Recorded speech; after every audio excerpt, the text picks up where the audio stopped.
ঢাকা শহর একটা অভিজাত এরিয়ার মধ্যে যদি রাস্তা এত ভাঙা থাকে,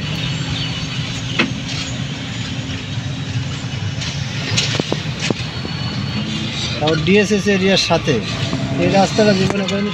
রাস্তায় যাইতে গেলে আগে মানুষের মাজা ভাঙে, নাইলে কারো গাড়ি ভাঙে।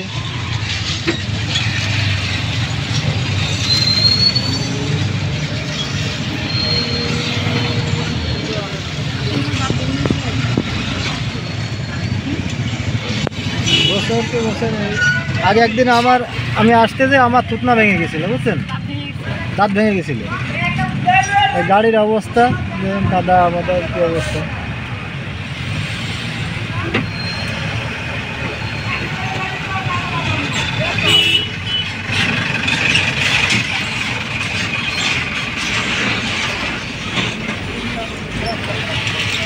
এই রাস্তাটা সবসময় চাপ বেশি থাকে, সবসময় প্রতিদিন রাস্তাটা ঠিক করে না। বাবা জীবন শেষ। বাবা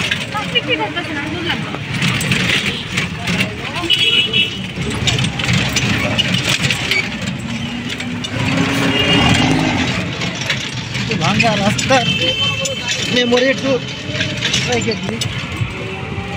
ভাঙ্গা রাস্তা, তো ভালো রাস্তা তো দেখলাম।